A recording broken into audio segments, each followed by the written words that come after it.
Nenhum discípulo de Jesus no mundo está ou vive sem essa urgência. Essa urgência foi dada pelo Mestre. E Ele nos convida nessa manhã a reacender essa chama no nosso coração. A trazer a vida a essa mensagem urgente que, por causa dessa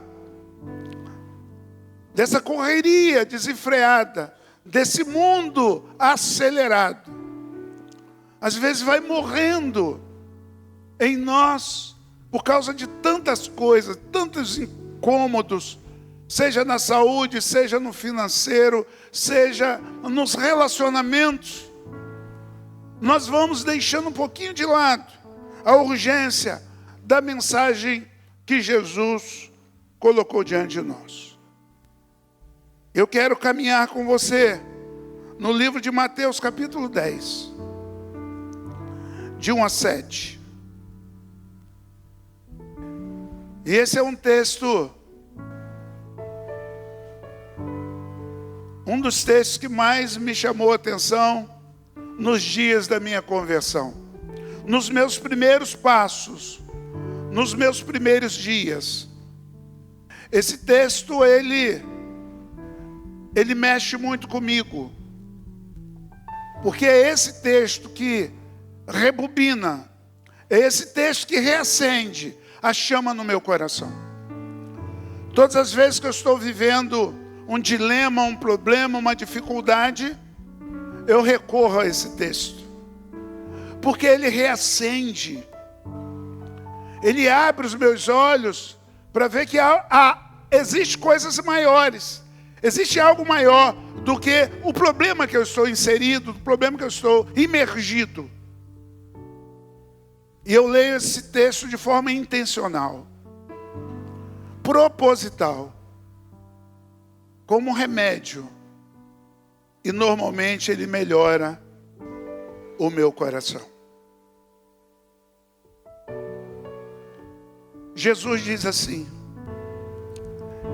Mateus escreve o feito do Mestre dessa forma.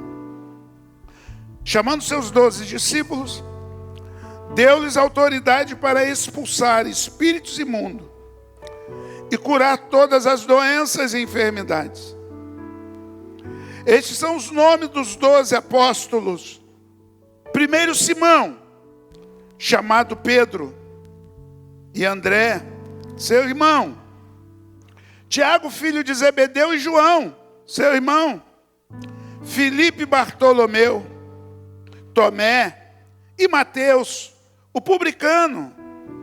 Tiago, filho de Alfeu, e Tadeu, Simão Zelote e Judas Iscariotes, que o traiu. Jesus enviou os 12 com as seguintes instruções, com a seguinte mensagem: não se dirija aos gentios, nem entre em cidades alguma, nem em cidade alguma dos samaritanos. Antes dirijam-se às ovelhas perdidas de Israel. Por onde forem, preguem esta mensagem: o reino do céu está próximo. Que mensagem linda! O reino do céu está próximo. Cure os enfermos, ressuscite os mortos, purifique os leprosos, expulse os demônios. Vocês receberam de graça, deem também de graça. Aleluias. Até aqui. Esse texto, ele mexe muito com a minha fé. Ele transita dentro da minha fé de uma forma muito poderosa. Por causa da expressão em que Jesus declara: preguem, por onde forem, preguem essa mensagem. Que mensagem, Jesus? O reino de Deus está próximo. Essa mensagem reaviva a minha fé. Porque Jesus não data, mas ele diz de uma proximidade em que a nossa história pode findar a qualquer momento. A expressão o reino de Deus está próximo não está falando da volta de Jesus apenas. Está falando do meu encontro com Ele. Porque o reino de Deus pode chegar na minha vida de duas formas. A volta iminente de Jesus, como um relâmpago que sai do ocidente, que se cai no ocidente, com um piscar de olhos, ou com uma aparência sobre as nuvens que todo olho verá, ou com o meu encontro com Ele. O meu encontro com Jesus se dará na chegada do reino de Deus na minha vida. Por isso Jesus fala, prega a mensagem. E a mensagem é, o reino de Deus está próximo, ou seja, a sua morte está próxima. Segundo o salmista, são 70 anos. Para aqueles que são iluminadíssimos. Depois disso vem fardo e canseira. Uma mensagem urgente, gente. Eu quero fazer algumas aplicações nessa manhã. E quero também trabalhar algumas limitações nossas. As limitações é que a mensagem desse evangelho, do evangelho de Jesus, se tornou tão difícil nos nossos dias, no século 21. Como que se tornou difícil a mensagem do evangelho? Uma multidão de técnicas, modelos, até mesmo formas criadas para facilitar o entendimento das pessoas. A impressão que eu tenho é que o evangelho do século 21 é algo muito barato, sem nenhum valor. E a prova disso é que cada vez mais as pessoas estão querendo ser convencidas de que Jesus é realmente bom.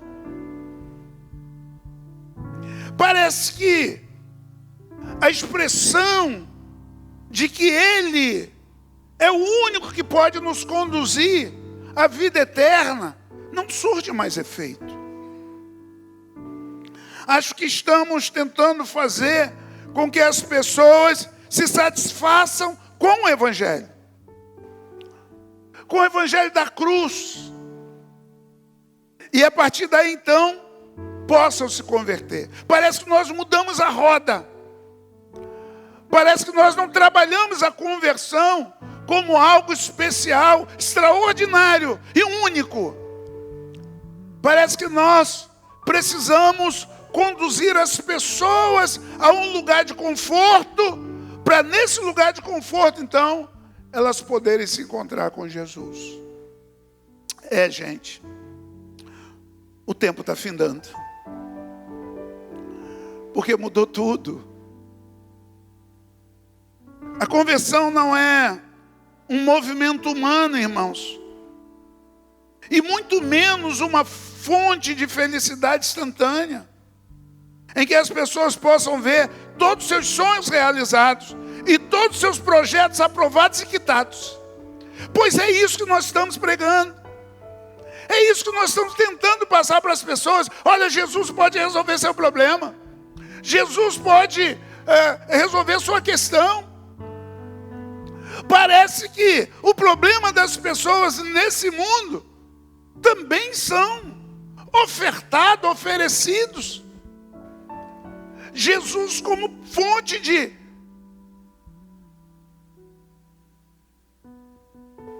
extrema libertação deles. O evangelho está estranho, está esquisito. Porque quando Jesus chama Ananias e fala: Ananias, tem um homem que está orando lá na rua chamada Direita, lá em Damasco, capital da Síria. Ele está cego. Vai lá e impõe as suas mãos para que ele volte a enxergar. Ananias fala: Senhor, esse cara lá em Jerusalém era uma potência. Lá que a igreja era forte, esse cara já era uma potência, perseguia a igreja, matava os cristãos. Imagina aqui na capital da Síria. A argumentação de Ananias era lógica, mas a palavra de Jesus foi tão convincente. Ananias, vá lá, cara, faz aí o que eu estou mandando, porque eu vou te mostrar o quanto esse cara há de padecer pelo meu nome. Que evangelho é esse que nós estamos oferecendo? As pessoas não conseguem mais sofrer. Os cristãos não conseguem mais sofrer. Que tipo de cristão nós estamos formando nesses dias? A dor já não é mais uma fonte da bondade de Deus na vida da gente. Não há um personagem bíblico, um só sequer, que eu não veja neles uma dor, um sofrimento, uma angústia, um pesar, em que a mão de Deus, o poder de Deus os consolava, os confortava. Abraão tem que largar a família. Isaac é traído pela própria esposa e filho. Jacó foge o tempo todo do irmão. Moisés mata um egípcio e foge para o deserto, sendo ele o príncipe do Egito.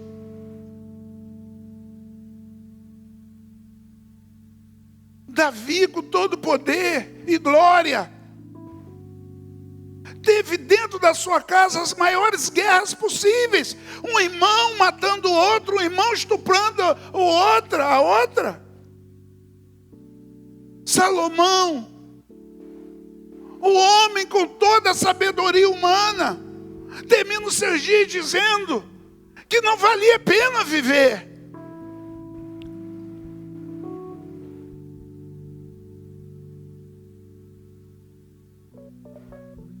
Os apóstolos, todos morreram assassinados. Só João morreu de velhice, mas todo queimado. Aonde é que está o evangelho sem dor? Aonde é que está o evangelho sem sofrimento?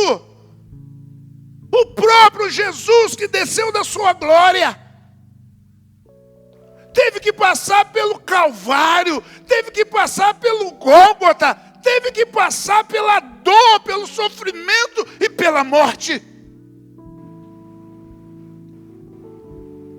Que tipo de evangelho nós estamos vivendo?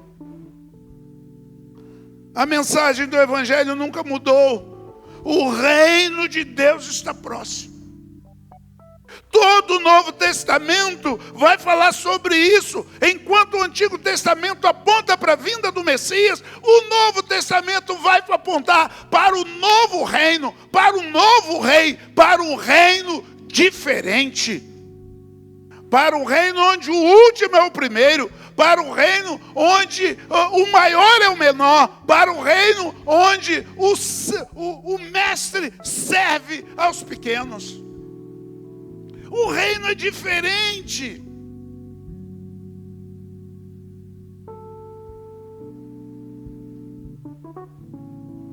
Todas as parábolas de Jesus contou, todas elas.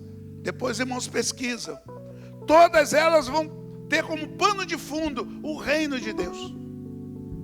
A dracma perdida, o filho perdido, a ovelha perdida, o trio dos perdidos, vai falar sobre o retorno, o reencontro, o encontro, o novo encontro, sobre reino daqueles que estão perdidos.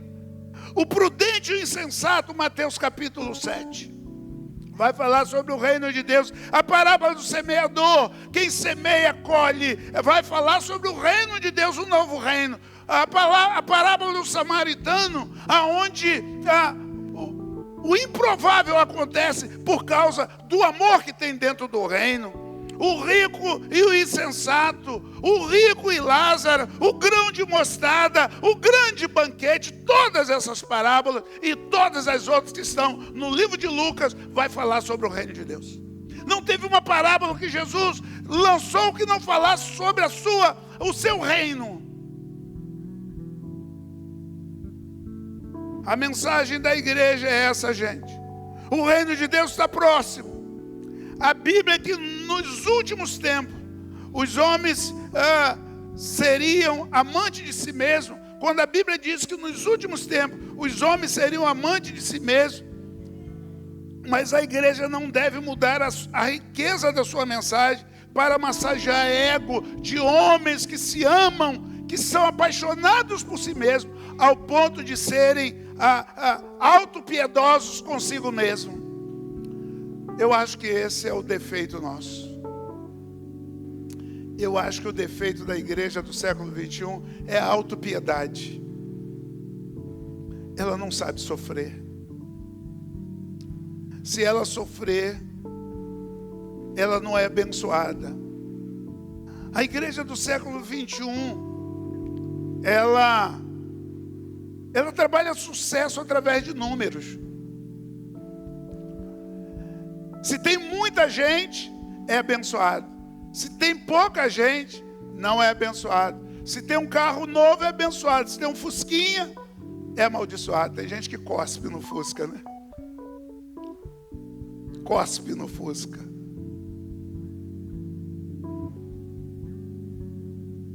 Nós medimos o sucesso com Deus através de números e do dinheiro, do poder. É interessante porque grandes personagens abriram mão de tudo para que pudesse ser sucesso. Eliseu, quando Naamã leva a Eliseu uma fortuna em ouro, prata, em tecidos caríssimos, e Eliseu cospe no ouro, na prata de Naamã. Ele cospe. Ele não quer. Ele rejeita. Ele rejeita. Ele fala, olha, vai lá dar 7 mergulhinhos lá e vai ficar bom, mas eu não quero. Eu não quero. Mateus deixa uma riqueza enorme para trás para seguir Jesus. Uma riqueza enorme, enorme para trás para seguir Jesus. E tantos outros personagens que abandonaram tudo. Abraão largou toda a sua casa, toda a sua parentela e foi fazer a vontade do Senhor. Sabe, gente, nós estamos pregando um evangelho muito light. Nós estamos pregando um evangelho muito esquisito, muito estranho. Nós não estamos deixando as pessoas serem confrontadas consigo mesmo, porque às vezes nós ficamos com pena delas. Nós ficamos com pena. Mas fulano de tal não consegue ver que Jesus Cristo é o único caminho. Fulano de tal não consegue ver que Jesus Cristo é a única saída para a vida dele. E nós ficamos com pena. Nós precisamos pregar o evangelho da verdade. O reino de Deus está próximo. Você vai morrer, rapaz.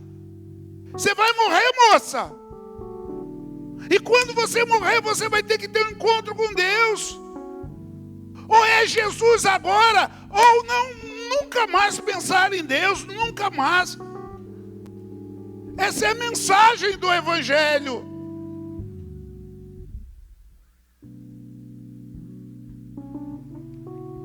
O texto que nós lemos é maravilhoso, impressionante. Jesus manda os seus apóstolos irem de 2 em 2 com uma missão específica.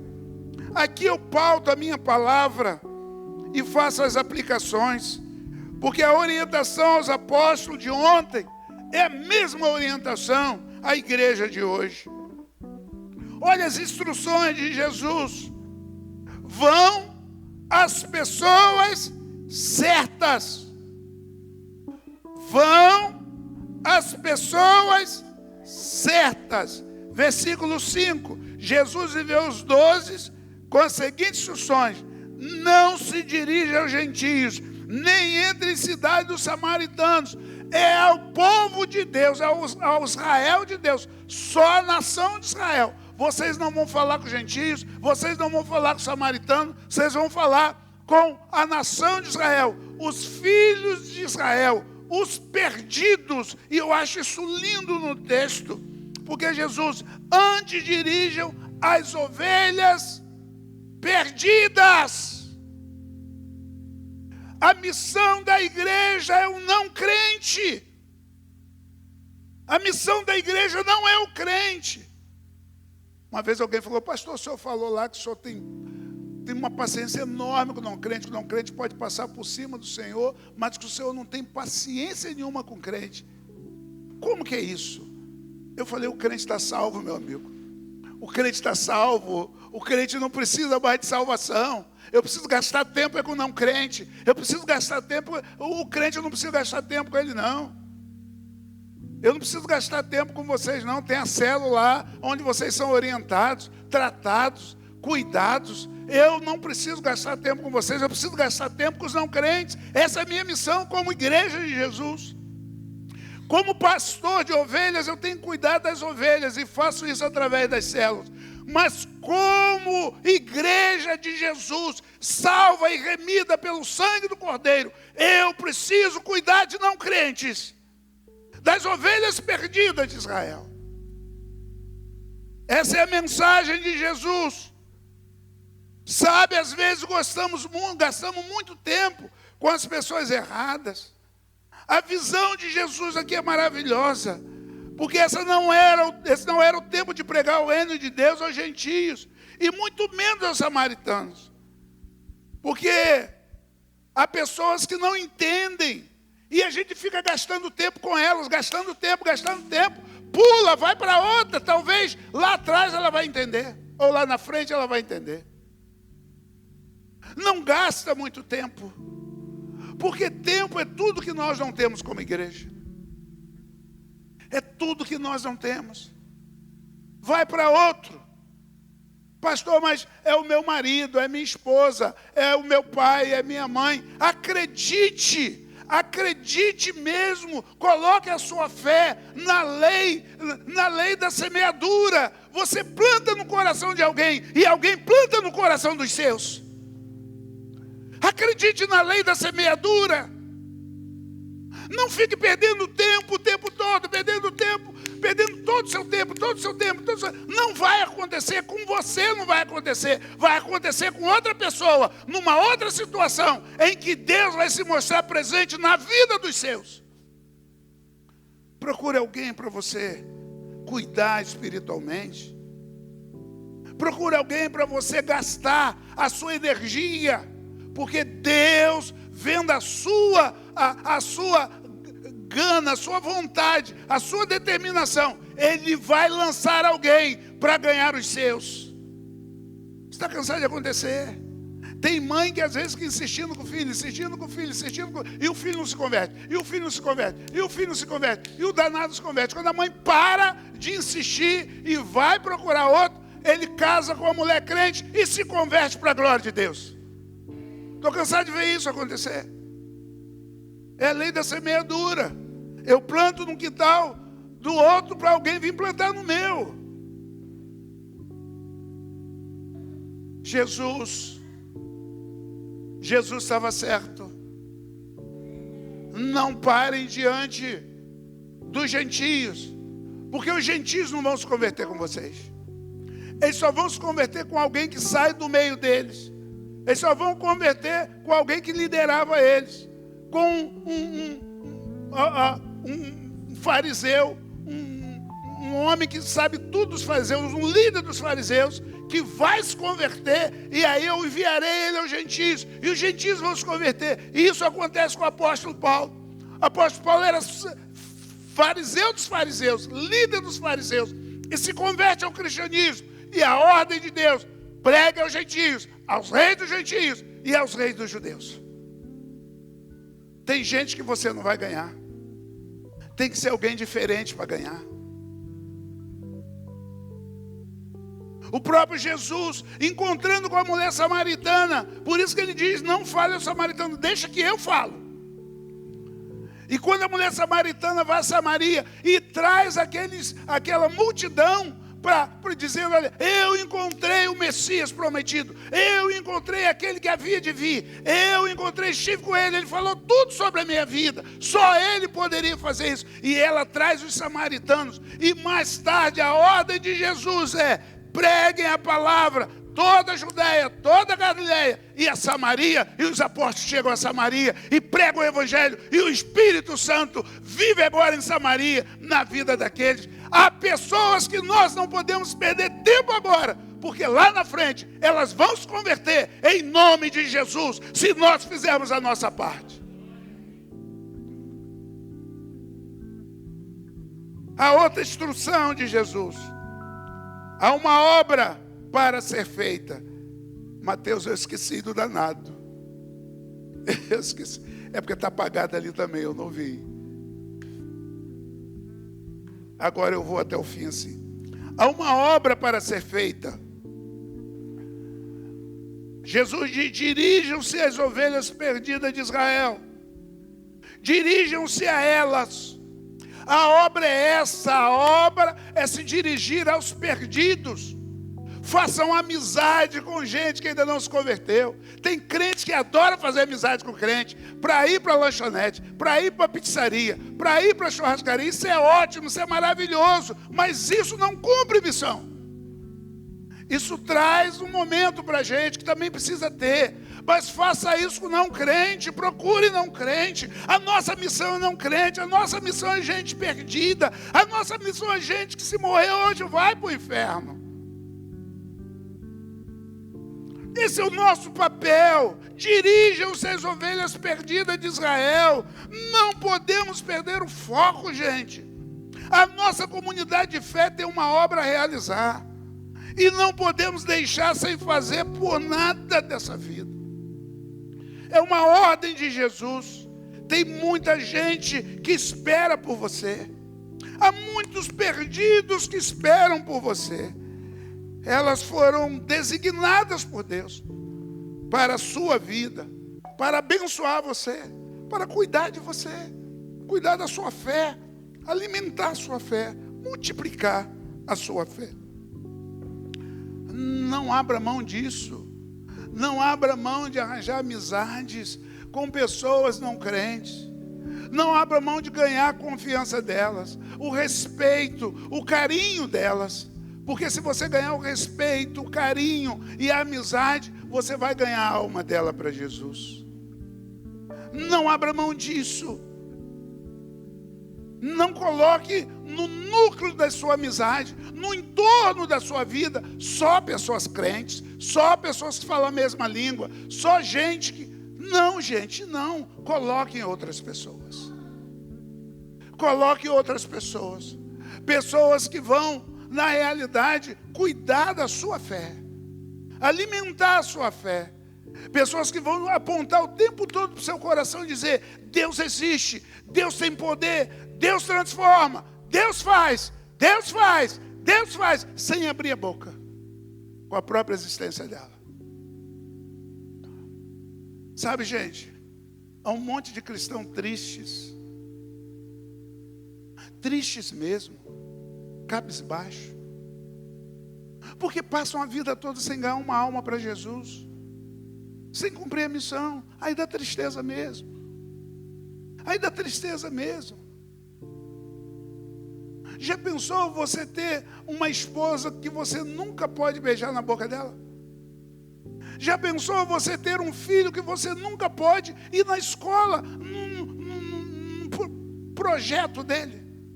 Já pensou você ter uma empresa que você nunca pode tirar um centavo dela?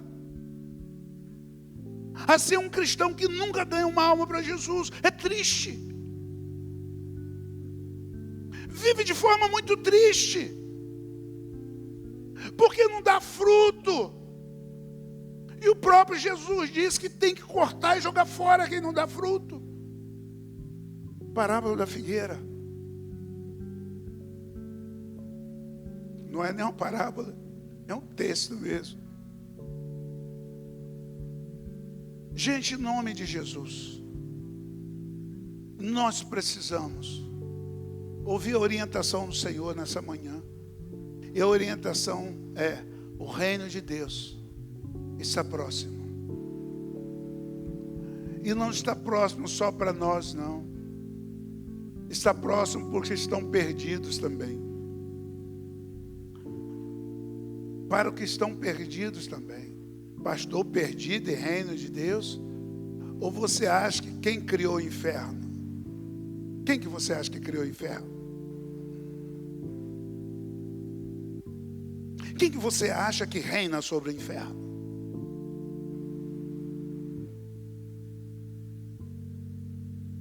Vão as pessoas certas. Há uma obra para ser feita. E nós não podemos deixar de fazê-la.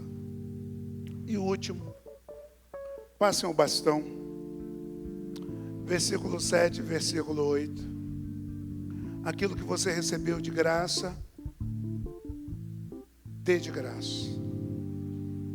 A orientação de Jesus é: o que você recebeu de graça não pode ficar no cofre, não pode ficar no banco, não pode ficar no seu bolso, não pode ficar no seu coração. Você recebeu de graça, dá de graça. Dá de graça. Abençoe alguém. Impregne as pessoas com esse bom perfume. Com ânimo, coragem, despreendimento. Curem, liberte os aprisionados.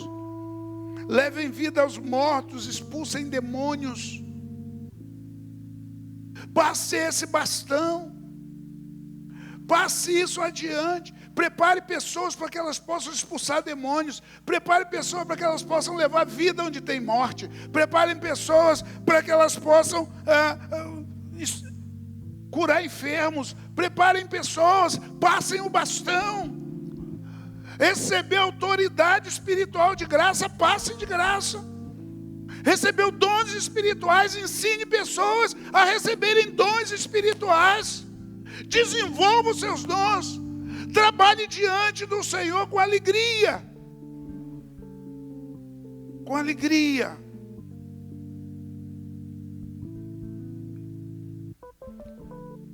Há 4 semanas atrás, 3 semanas atrás, eu cheguei desse culto incomodadíssimo. Um peso no meu corpo que parecia...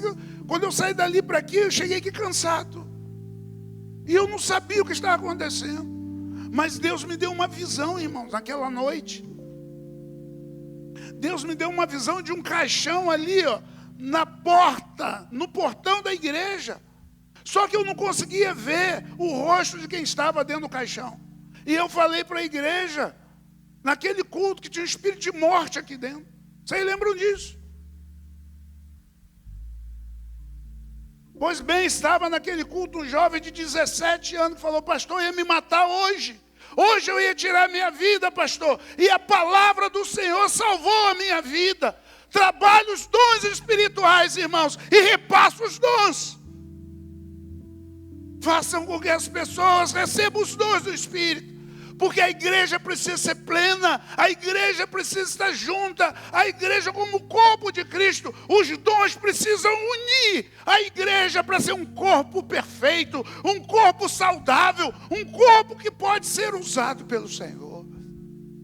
Todos vocês aqui nessa manhã têm dons espirituais, alguns estão resistindo a não vivê-los. E quando você resiste a não viver o seu dom, a sua igreja, a sua comunidade de fé fica desfalcada, porque Deus te deu para abençoar o corpo dele e não para você. Os dons espirituais são para isso. Os dons espirituais são para isso. E nós não podemos abrir mão deles. Sabe? Abrir mão dos dons espirituais é a mesma coisa de abrir mão de herança que pertence aos nossos filhos, que os nossos pais deixaram, mas que não são nossas, são deles, para a faculdade deles, é para ajudá-los na formação da família deles. E eu abro mão e deixo meu filho numa miséria danada. Abrir mão dos dons espirituais é a mesma coisa. É receber do Espírito os dons espirituais e negligenciá-los a pessoas que vão morrer sem Cristo, sem salvação, por causa da minha negligência.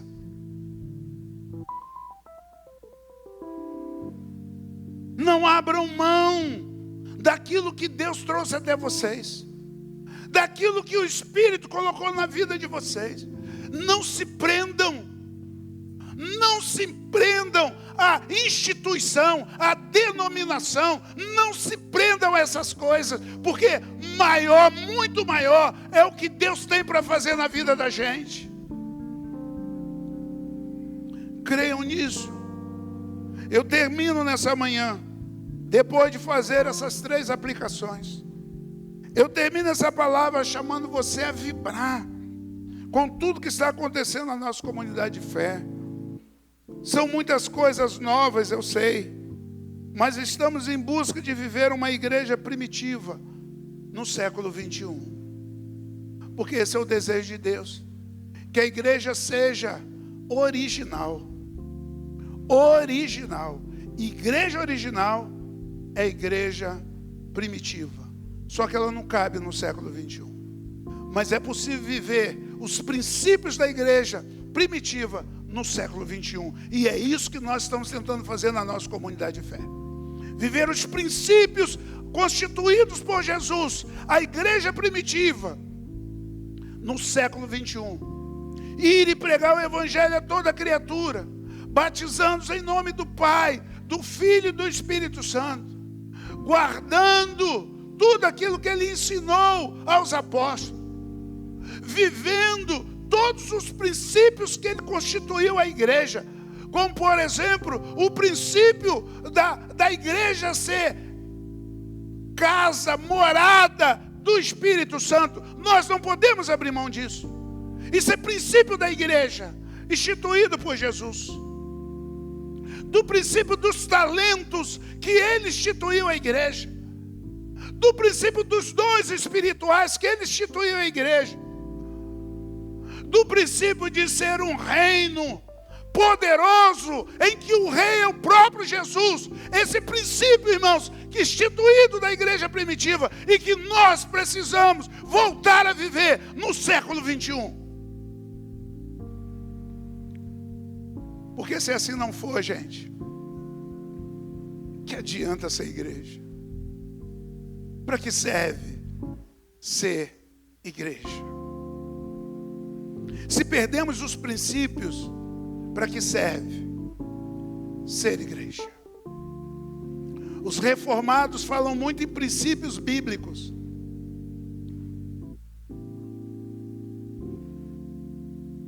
Mas são basicamente contra os dons espirituais. Como se os dons espirituais não fossem princípio bíblico.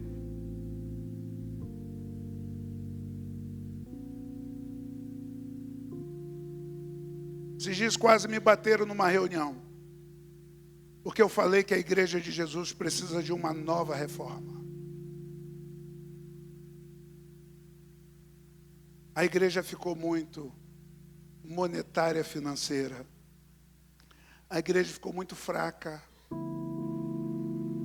Muito fraca. Impotente. Impotente diante do mundo. O mundo ficou muito forte.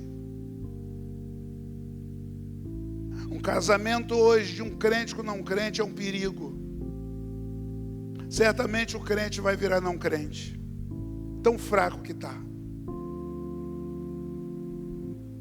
O não crente hoje é mais forte do que a gente. Porque nós perdemos a paixão, o amor, a gana, a garra da evangelização, que é princípio da igreja primitiva e princípio bíblico. Perdemos. Quantos de nós estamos sentados aqui nessa manhã? Passamos o ano todo sem trazer uma pessoa à igreja. Vou mais fundo, sem evangelizar uma pessoa, sem ganhar uma alma para Jesus, sem discipular ninguém. E quando discipulamos, fazemos errado. Fazemos segundo a nossa visão e não a visão bíblica.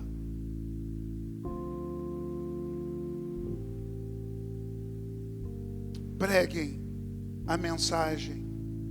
O reino de Deus está próximo. E ele pode estar muito mais próximo para mim e para você que você imagina. E não pense que a nossa negligência não será cobrada pelo Senhor. Com certeza absoluta e pautado na palavra dele, será cobrado sim. Deus vai cobrar da gente. Por que nós não fizemos o que ele nos mandou? O reino tem o rei. E a palavra do rei é absoluta. O reino de Deus está próximo. Que Deus nos abençoe. Que Deus nos guarde. Nos dê sabedoria, irmãos, para lidar nesse tempo, no século 21, com a igreja, com os princípios da igreja primitiva. Que Deus nos dê coragem para viver a igreja primitiva no século 21. Que Ele nos dê coragem. Nos dê coragem. Eu quero orar nesse momento, pedir a 2 homens fortes que coloquem essa mesa aqui para a nossa assembleia de daqui a pouco.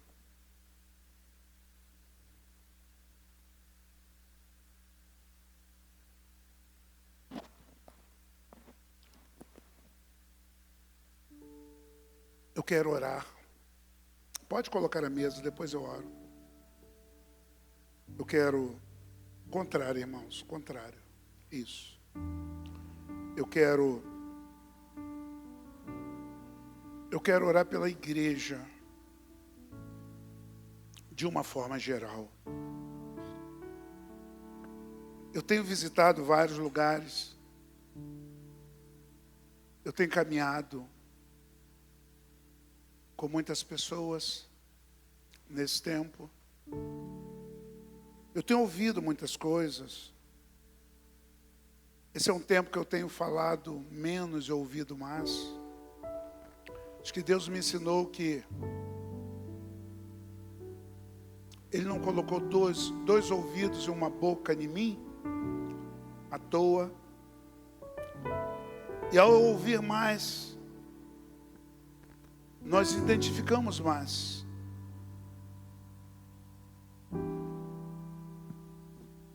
E através da dificuldade de alguns, eu tenho consertado as minhas dificuldades.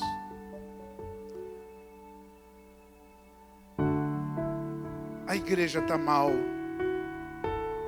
muito mal. A igreja só não fracassa nesses dias por causa da cabeça. Tenho visto coisas assim,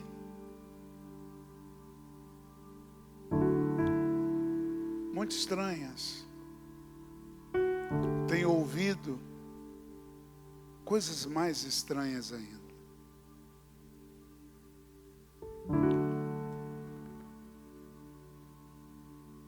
Não vou me expor aqui porque são coisas muito sérias. De igrejas que estão chegando para Macaé, não pelos perdidos de Macaé. Estão migrando para Macaé pelos empresários, pelo potencial que Macaé tem financeiro. Eu tenho ouvido coisas assim, de gente de dentro, e que tem corrigido o meu coração. Entender que a igreja é o que Jesus criou de melhor. Depois da família, a igreja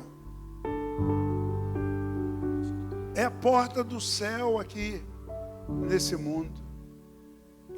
A igreja é o cartão de visita do Senhor. O apóstolo Paulo vai dizer que Deus nos fez embaixadores, representantes do céu na terra. E isso tem mexido muito comigo. Eu acho que nós podemos ser melhores, mais francos com Deus, mais verdadeiros.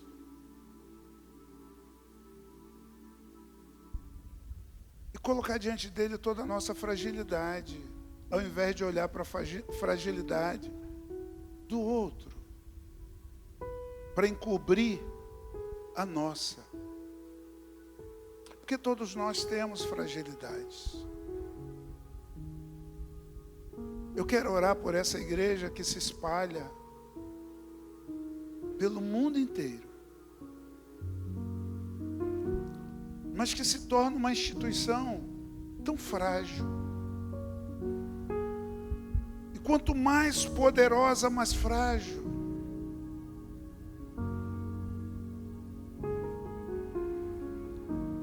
Século XV, a Europa viveu uma explosão de avivamento.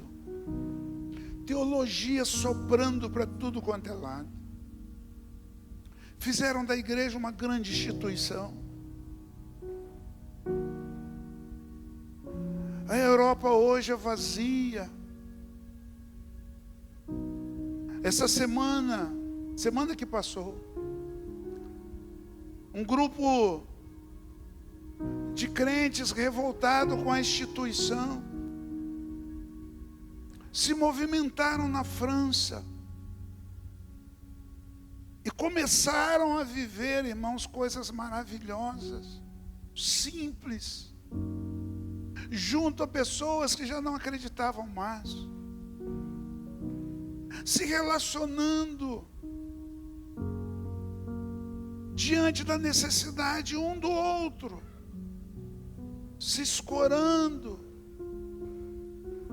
longe da instituição e próximo um do outro e do Cristo.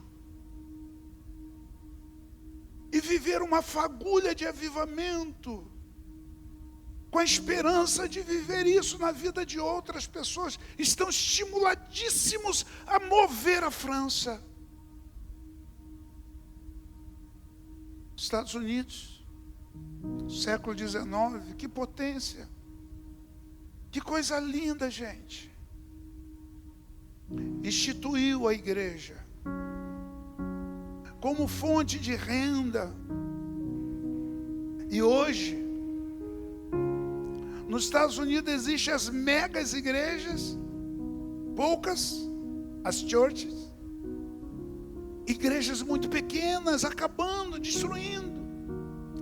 E até as churches Deus também vai destruir esse tipo de instituição. Porque essa não é a igreja que Jesus instituiu. Não é essa a igreja de Jesus. A igreja de Jesus é a igreja do relacionamento. A igreja de Jesus é a igreja dos mãos dadas. A igreja de Jesus é a igreja em que um irmão suporta o outro, suporta no sentido de dar suporte. Essa é a igreja de Jesus. E o Brasil está instituindo a igreja dele também. Nós que no século XX e no início do século XXI fomos muito fortes, já estamos fracassando. A igreja já está fracassando no Brasil, fria, calculista. A igreja tirou a Bíblia da mão e colocou calculadora. No Brasil, o que vale no Brasil hoje é calculadora, não é mais a Bíblia. E Deus vai punir essa igreja. Porque essa não é a igreja dele. A igreja do Senhor. A igreja do relacionamento. A igreja que se acotovela nas casas para sofrer um com o outro, para gemer um com o outro. Na França estão voltando para casa. A igreja está voltando para as casas na França. E a minha oração é que volte na Europa toda. A Europa é o berço da teologia, gente. É o berço de tudo que nós temos. Destruída. Porque a igreja deixou de ser igreja. A igreja do século 21 não é a igreja do Cristo. É a igreja da calculadora. É por essa igreja que eu quero orar nessa manhã. Olhando para Mateus capítulo 10. E pedindo, Senhor, Senhor, meu Senhor, mexa com a gente, porque o reino do Senhor está próximo. E não é só a volta dele, não. Meu Senhor, nós estamos aqui nesta manhã reunidos, tentando entender, Senhor, o que é que aconteceu conosco. Pedindo ao Senhor um avivamento multilateral, super espiritual, na vida de cada um. Avivamento, Senhor, não é um movimento que começa com muitos, é um movimento que começa com um.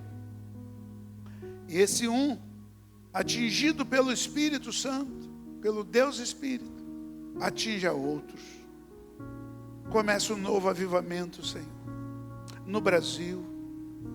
Retira a igreja, Senhor, da calculadora e coloque, meu Pai, a igreja da Bíblia, a igreja da palavra, a igreja dos princípios, em nome de Jesus. Deus, nós não queremos templos cheios de robôs. Nós queremos templos cheios de discípulos comprometidos com o Senhor. De gente, Senhor, que olha o tempo todo para o Senhor como rei. E o tempo todo para si mesmo como súdito. Gente que obedece os princípios da Tua palavra. Eu te louvo nesta manhã. Eu bendigo o Teu nome e glorifico no poder do Espírito. E te peço, Senhor, socorro para a Tua igreja. Socorre a Tua igreja na terra. E faz a Tua igreja um povo apaixonado novamente. Um povo capaz de entregar a própria vida. Um povo que entrega tudo como os apóstolos entregaram a vida. Um povo que entrega toda a sua fazenda como Barnabé entregou. Um povo que abre mão da existência pela Tua obra, como Estevão entregou, como João Batista entregou. Ah, Senhor, em nome de Jesus, faz-nos igreja de verdade. para a glória do teu nome, é que eu te oro, não só hoje, mas para todos sempre. Amém e amém. Aplaude o Senhor, irmãos. Aplauda Ele. Louvado seja o nome do Senhor.